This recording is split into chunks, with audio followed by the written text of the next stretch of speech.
friends, welcome to Anbil Sahitya Education channel. In the channel TRB, TET exam, UGC NET exam, SLET exam, college examination அனைத்து விதமான updates வரக்கூடிய சேனலுங்க.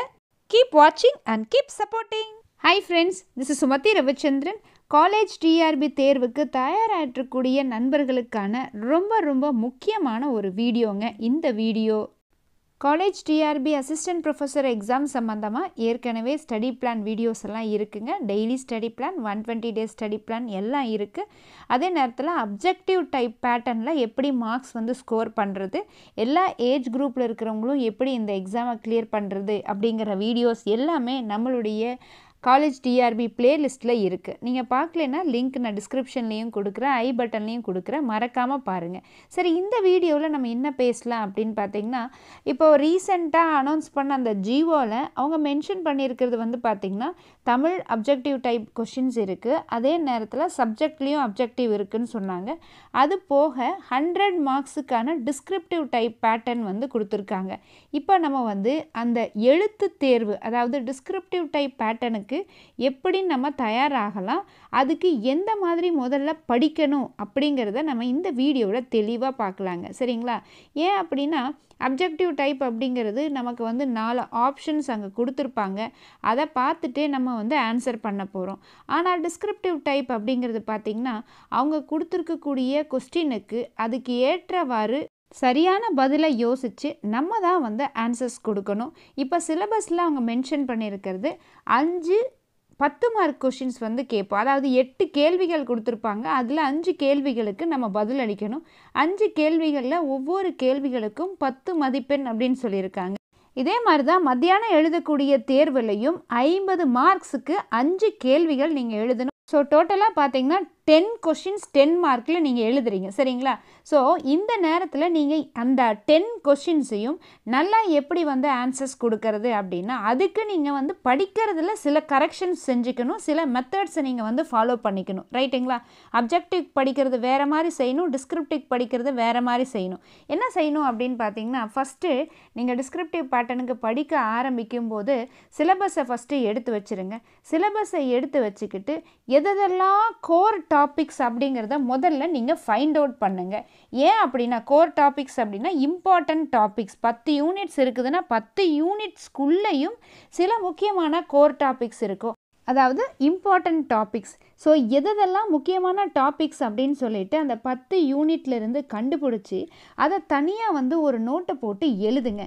அதுக்கப்புறமா அந்த core டாபிக்ஸை சிலபஸ்லேருந்து find out பண்ணதுக்கப்புறமா நீங்கள் என்ன செய்யணும், அந்த கோர் டாபிக்ஸ் சம்மந்தமாக முக்கியமான ஸ்டடி மெட்டீரியலை கலெக்ட் பண்ணுங்கள். அந்த ஸ்டடி மெட்டீரியல் கலெக்ட் பண்ணும்போது அதையும் ப்ராப்பராக லிஸ்ட் அவுட் பண்ணுங்கள். எந்தெந்த மாதிரி ஸ்டடி மெட்டீரியல்ஸ் இன்றைக்கி மார்க்கெட்டில் அவைலபிளாக இருக்குது, அதில் எது நமக்கு சூட்டபிளாக இருக்கும். ஃபார் எக்ஸாம்பிள், நீங்கள் ஸ்கூல் புக்ஸ் ரெஃபர் பண்ணுறீங்களா, NCERT புக்ஸ் படிக்கிறீங்களா, இல்லை UG PG புக்ஸ் படிக்கிறீங்களா, ஹையர் லெவலில் இருக்கக்கூடிய ஃபாரின் ஆத்தர் புக்ஸ் படிக்கிறீங்களா அப்படிங்கிறத ஒரு லிஸ்ட் அவுட் பண்ணுங்கள்.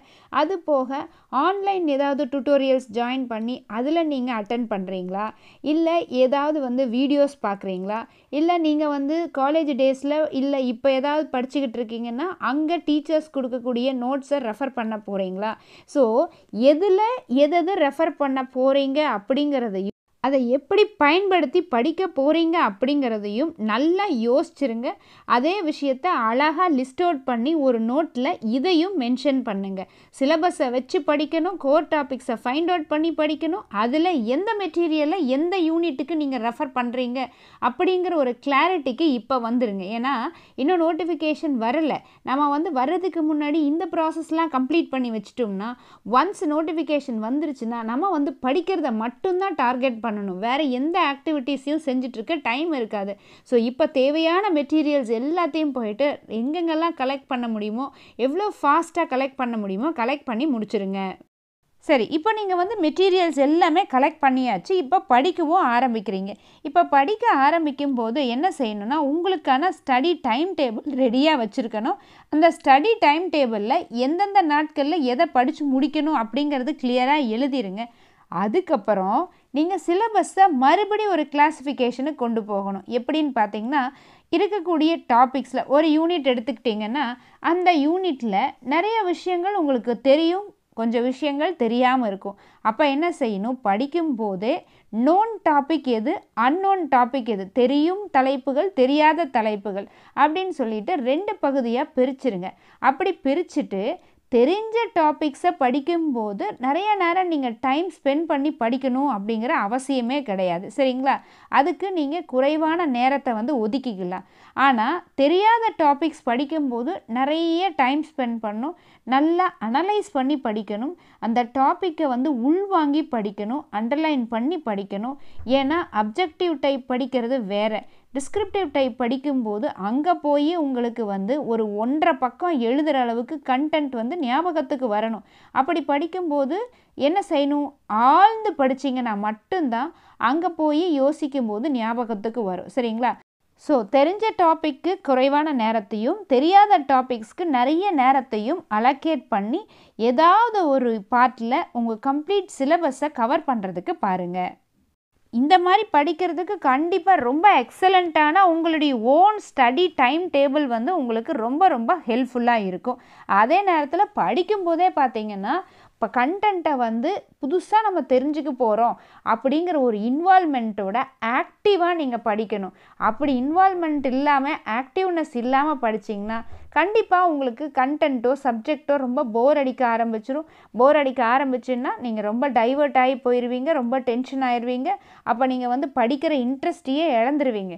ஏன்னா ஸ்டடி அப்படிங்கிறதே வந்து பார்த்திங்கன்னா ஒரு பெரிய டாஸ்க்கு.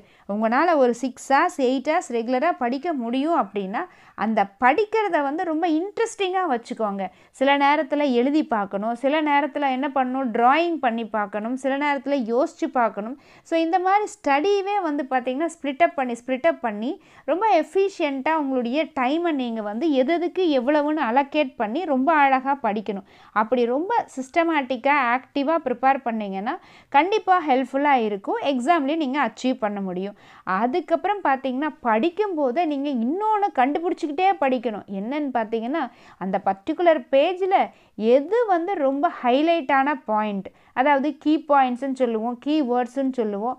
அந்த பேஜில் அந்த 4-5 பாயிண்ட்டை பார்த்தாவே உங்களுக்கு வந்து அந்த ஆன்சர் உங்களுக்கு அப்படியே ஞாபகத்துக்கு வந்துடும். ஸோ அந்த மாதிரி எதெல்லாம் கீ பாயிண்ட்ஸ் அப்படின்னு கண்டுபிடிச்சிட்டு உங்களுடைய நோட்லேயோ புக்கிலேயோ சைட்லேயே அந்த கீ பாயிண்ட்ஸ் எல்லாம் நல்லா கலர்ஃபுல்லான ஒரு பென் வச்சு அழகாக எழுதி வைங்க. அதை உங்களுக்கு பார்த்தோன்னே எக்ஸாம் ஹாலில் அப்படியே அந்த பேஜ் நம்பர் முதல் கொண்டு பேராகிராஃப் வரைக்கும் உங்களுக்கு வந்து ஞாபகத்துக்கு வரும், சரிங்களா? ரைட்டு. அதுக்கப்புறம் என்ன செய்யுங்க, நீங்கள் வந்து படித்ததோடு நிறுத்திடக்கூடாது. இப்போ நிறைய மார்க் வாங்கணும் டிஸ்கிரிப்டிவ் டைப்பில் அப்படின்னா அந்த டாப்பிக்கில் நமக்கு நாலேஜ் எவ்வளோ டெப்த்தாக இருக்குது அப்படிங்கிறது அப்பப்போ யோசிச்சு பாருங்கள். உங்களுடைய சப்ஜெக்டோட டெப்த்து வந்து நீங்கள் ஃபைண்ட் அவுட் பண்ணிக்கிட்டே வந்தால் தான் மெயின்ஸ் பார்ட்டில் நீங்கள் வந்து நிறைய மார்க்ஸு ஸ்கோர் பண்ண முடியும், சரிங்க? அதுக்கப்புறமா பார்த்திங்கன்னா வீட்டில் இப்போ இருந்தால் என்ன செய்யுங்க, ஒரு டாப்பிக்கை சூஸ் பண்ணி ரைட்டிங் ப்ராக்டிஸை ஸ்டார்ட் பண்ணுங்க. ரைட்டிங் ப்ராக்டிஸ் முக்கியமாக அப்படின்னு பார்த்தீங்கன்னா கண்டிப்பாக முக்கியம். ஏன்னாங்க நிறைய பேர்த்துக்கு சப்ஜெக்ட் எல்லாம் ரொம்ப ஸ்ட்ராங்காக இருப்பாங்க, என்ன கேட்டாலும் பேசிக்கிட்டே இருப்பாங்க. ஆனால் அவங்கள போய் அந்த டைம் லிமிட்டுக்குள்ளே எழுதுங்கன்னு சொன்னால் கண்டிப்பாக வந்து அவங்க கண்டென்ட்டை எழுதி முடிக்க முடியாது. ஏன்னா நம்ம வந்து பார்த்திங்கன்னா பேனா பிடிச்சி எழுதுகிற ஹேபிட்டே ஸ்கூல் டேஸோடு முடிஞ்சிருது. காலேஜில் கூட நிறைய பேர் நோட்ஸ் எடுத்து படிக்கிறது கிடையாது. அப்படி இருக்கிறதுனால ரொம்ப நாள் எழுதக்கூடிய தன்மை பழக்கம் நம்ம விட்டு போனதுனால என்ன பண்ணுங்க, ரைட்டிங் ப்ராக்டிஸை இப்போவே ஸ்டார்ட் பண்ணுங்கள். ஏன்னா உங்களுடைய ஹேண்ட் ரைட்டிங் எப்படி இருக்கும் அப்படிங்கிறது உங்களுக்கு மட்டும்தான் தெரியும். சுமாரான ஹேண்ட் ரைட்டிங்காக இருக்குதுன்னா அதை கொஞ்சம் ரெக்டிஃபை பண்ணுங்கள். ஹேண்ட் ரைட்டிங் கண்டிப்பாக புரிகிற மாதிரி இருக்கணும், நீட் அண்ட் க்ளீனாக இருக்கணும், சரிங்களா? அப்போ தான் வந்து ரிட்டனில் நம்மளுடைய மார்க்ஸு சூப்பராக இருக்கும். ஸோ அதனால் பார்த்தீங்கன்னா எதை வேணால் டாபிக் சூஸ் பண்ணிக்கோங்க, உங்கள் சப்ஜெக்ட் சம்மந்தமாக சூஸ் பண்ணிக்கோங்க. ரொம்ப அழகாக ரிலவெண்ட்டாக டைம் ஃபிக்ஸ் பண்ணி நம்ம அந்த டைம் லிமிட்டுக்குள்ளே நம்ம ஆன்சர்ஸை கம்ப்ளீட் பண்ணுறோமா அப்படிங்கிற விஷயத்தை டெய்லி நோட்டீஸ் பண்ணுங்கள். இப்போ இந்த மாதிரி ரைட்டிங் ப்ராக்டிஸ் ஸ்டார்ட் பண்ணுறதுக்கு முன்னாடியே கூட பார்த்திங்கன்னா நீங்கள் வந்து ஒரு டாபிக் சூஸ் பண்ணுறீங்கன்னா அந்த டாப்பிக்குரிய ஓன் நோட்ஸை நீங்களே ப்ரிப்பேர் பண்ணிவிட்டு ஒரு ஸ்கெலிட்டன் ப்ரிப்பேர் பண்ணிவிட்டு அதுக்கப்புறமா நீங்கள் பிரெயினில் யோசித்து பார்க்கணும். சரி, இந்த கொஸ்டின் கேட்டாங்கன்னா இதுக்கு இந்தந்த பதில் தான் நம்ம கொடுக்கணும், சம்மந்தமில்லாத விஷயத்தை அங்கே கொடுத்துடக்கூடாது.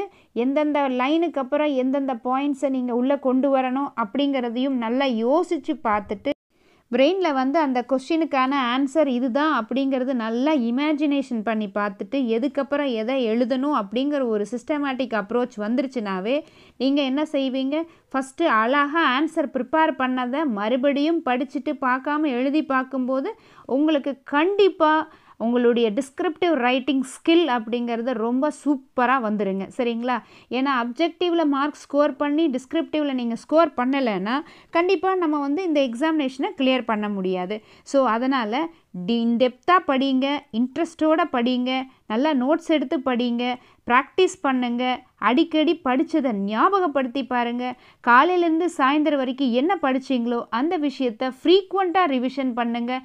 இந்த மாதிரி ரொம்ப ரொம்ப சிஸ்டமேட்டிக்கான அப்ரோச்சை இந்த காலேஜ் டிஆர்பி அசிஸ்டன்ட் ப்ரொஃபஸர் எக்ஸாமுக்கு தயாரானீங்கன்னா கண்டிப்பாக நல்ல எதிர்பார்த்ததை விட அதிகமான மார்க்ஸு ஸ்கோர் பண்ணுவீங்க. உங்களுக்கே நாளுக்கு நாள் செல்ஃப் கான்ஃபிடென்ட் அப்படிங்கிறது அதிகமாகும். நீங்கள் என்ன தான் கல்லூரியில் வந்து கஸ்ட் லெக்சராக இருக்கலாம், ரிசர்ச் ஸ்காலராக இருக்கலாம், என்ன வேணால் நீங்கள் இப்போ ஒர்க் பண்ணலாம். ஆனால் அந்த எக்ஸாம் பேட்டர்னுக்கு நீங்கள் ஃபிட் ஆகலை அப்படின்னா கண்டிப்பாக எக்ஸாம் கிராக் பண்ண முடியாது. ஓவர் கான்ஃபிடென்ட்டோடும் இருக்காதீங்க, அதே நேரத்தில் அண்டர் கான்ஃபிடென்ட்டும் வேண்டாம். ஒரு மீடியமான கான்ஃபிடென்ட்டோட என்ன படித்தோம்னா எப்படி எழுதலாம் அப்படிங்கிறத பிரெயினில் யோசித்து பாருங்கள். ஸோ டிஸ்கிரிப்டிவ் பேட்டர்னும் ரொம்ப முக்கியம், அப்ஜெக்டிவும் ரொம்ப முக்கியம். இப்படி படிக்கும்போதே நீங்கள் என்ன செய்யணும், கண்டிப்பாக உங்களுடைய செல்ஃப் நோட்ஸ் ப்ரிப்பரேஷன் அப்படிங்கிறது சைமல்டேனியஸாக வச்சுக்கோங்க.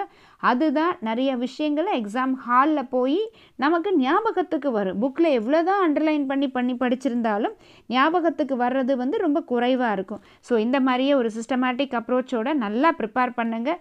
கண்டிப்பாக இந்த வீடியோ நிறைய நண்பர்களுக்கு, பர்டிகுலராக காலேஜ் டிஆர்பி தேர்வுக்கு தயாராகிட்டுக்கூடிய நண்பர்களுக்கு மிகவும் பயனுள்ளதாக இருக்கும்னு நம்புகிறேங்க.